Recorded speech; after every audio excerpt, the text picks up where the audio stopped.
Un jour, nous dit Anas ibn Malik, le prophète a fait un sermon, et il dit, je n'ai jamais entendu un sermon aussi éloquent, aussi fort.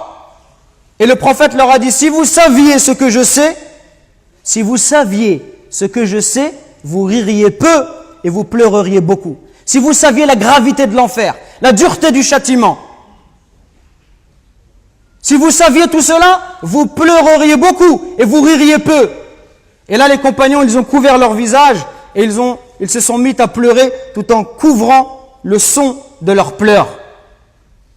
Chers musulmans, la question qu'il faut se poser maintenant, quel est le mérite de pleurer par crainte d'Allah?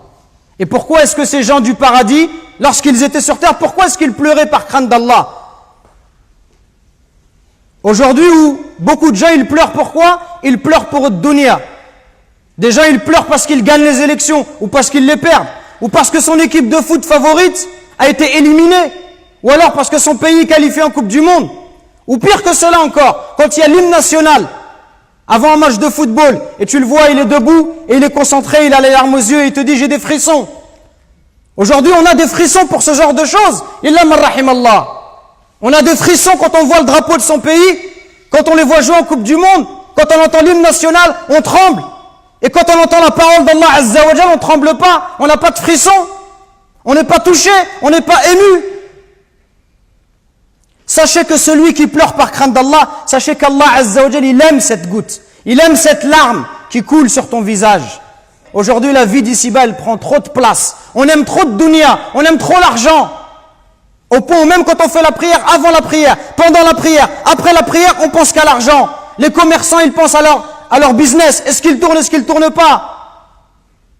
Et chacun, il est préoccupé par sa voiture, par ses enfants, etc., etc. Au point où cette prière, elle n'a plus de saveur. Elle devient thaqilatun ala an-nufus. Elle devient une lourdeur pour les croyants, une lourdeur pour les âmes. Cette prière, on ne la goûte plus, ça devient un fardeau dont on veut se débarrasser. Le prophète, alayhi salatu wassalam, nous dit, il n'y a rien de plus aimable à Allah Azza wa Jal que 2 gouttes et 2 traces. Et parmi ces gouttes, il a cité une larme versée par crainte d'Allah. Pourquoi est-ce qu'on doit pleurer par crainte d'Allah? Premièrement, parce que Allah Azza wa Jal, il aime cette larme qui coule pour lui. Allah, il aime te voir pleurer pour lui. Même si tu as désobéi, si tu pleures, quand tu pleures, Allah Azza wa Jal, il va te pardonner. Allah, il va te faire miséricorde. Deuxièmement, sachez que celui qui pleure par crainte d'Allah, Allah il ne le fera pas rentrer en enfer. Le prophète alayhi salatu wassalam nous dit, n'entrera pas en enfer un homme qui a pleuré par crainte d'Allah. Troisièmement, sachez que le jour de la résurrection, ce jour terrible, où tout le monde sera nu, incirconcis, exposé à la chaleur du soleil, ce jour-là, 7 catégories de personnes seront protégées sous l'ombre d'Allah. Le jour où il n'y aura pas d'autre ombre que la sienne. Et parmi ces catégories, le hadith du prophète alayhi salam nous dit un homme qui pensa à Dieu loin de tous les regards, qui prouve sa sincérité. Il est tout seul et il pense à la création d'Allah. Il voit la grandeur des cieux, de la terre, la grandeur des montagnes. Il voit la perfection de la création d'Allah Azza wa Jal. Il pense à tout ça. Il pense à sa vie misérable. Il pense à sa faiblesse. Il pense au fait que si Allah ne le guide pas, tout seul, il ne peut pas trouver le droit chemin. Il a peur du châtiment de l'enfer. Il espère la récompense d'Allah. Il espère voir le prophète alayhi salatu wassalam au paradis. Il espère qu'Allah lui efface tous ses péchés. Il a peur d'être puni. Il a envie de voir Allah Azza wa Jal parce que c'est la plus belle récompense.